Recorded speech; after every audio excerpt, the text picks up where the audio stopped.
Reka ngusuze wowe uri mu mpande z'isi zigiye zitandukanye, bienvenue kwizera niko nitwa Initoza TV Rwanda. Wowe witwa nde? Binyandikire muri comment. Reka tugaruke ku nkuru yakomeje kuvugisha benshi, ni inkuru yamaze iminsi ku mbuga nkoranyambaga, bamwe bayivugaho abandi bayisesengura, ariko hari byinshi utigeze wumva neza. Ese byari byagenze bite? Ese koko byari kurangira gute? Ninde wari mukuri, ninde wari wibeshye? Uyu munsi tugiye kurebera hamwe icyemezo cyahinduye byose. Mu minsi yashize habayeho kutumvikana hagati ya Musangamfura Christian Lorenzo na Rugaju Rigani. Icyatunguye benshi si uko batumvikanye gusa, ahubwo nuko ikibazo cyabo cyageze ku mbuga nkoranyambaga, bamwe batangaho ibitekerezo abandi barabagaya cyane. Byatangiye nk'ibisanzwe, amagambo, ibisubizo, ibitekerezo, ariko buhoro buhoro ibintu bihindura isura. Ni inkuru ikomeye ku mbuga nkoranyambaga kuko benshi bakomeje gutangaho ibitekerezo.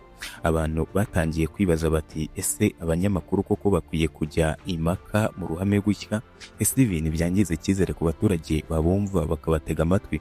Ni inkuru yabaye ndende, impaka ziba nyinshi, ariko iherezo ryayo nta muntu wigeze urimenya. Nyuma y'iyi minsi yose, urwego rw'abanyamakuru bigenzura RMC rwafashe ijambo. Mu butumwa bwayo, RMC yashimiye icyemezo cyafashwe na Musangamfura na Rugaju cyo gushimira inzira y'ibiganiro, ubwumvikane n'ubuhuza, aho yagize ati, iyi intambwe ishimishije, icyemezo cy'ubunyamwuga, uburyo bwo kurinda ishema ry'umwuga.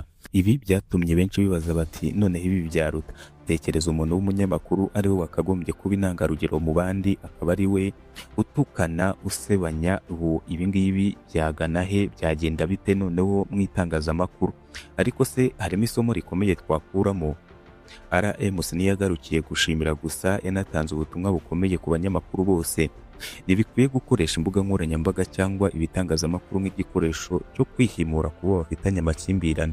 Aya magambo aremereye gutya bivuze ko umunyamakuru nubwo yaba atumvikanye n'undi, agomba kubanza kwibaza ati, ibi ngiye kuvuga birubaka cyangwa birasenya? Ntabwo ndi kwangiza icyizere cy'abamukurikira? Ese sinari kubanza gushaka ibiganiro?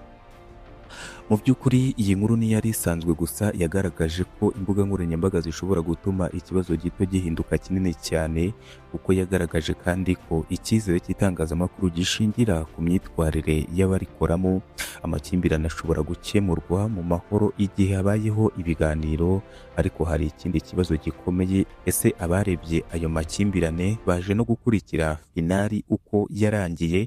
Hari abantu batayumvise cyangwa se batayirebye, ugasanga n'ubundi birangiye ya makimbirane yabo atavuye mu baturage, ugasanga witakarije icyizere mu baturage ukora ku maradiyo.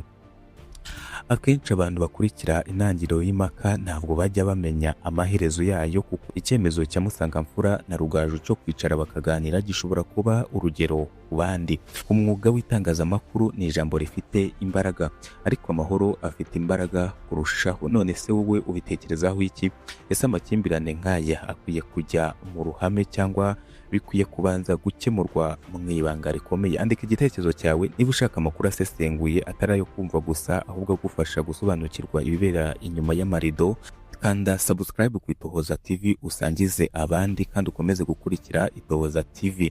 Ntujye kure, mu kanya ndakuzanira indi nkuru nkusobanurire uko byagenze. Bienvenue kwizera niko nitwa Initoza TV. Mwakoze cyane.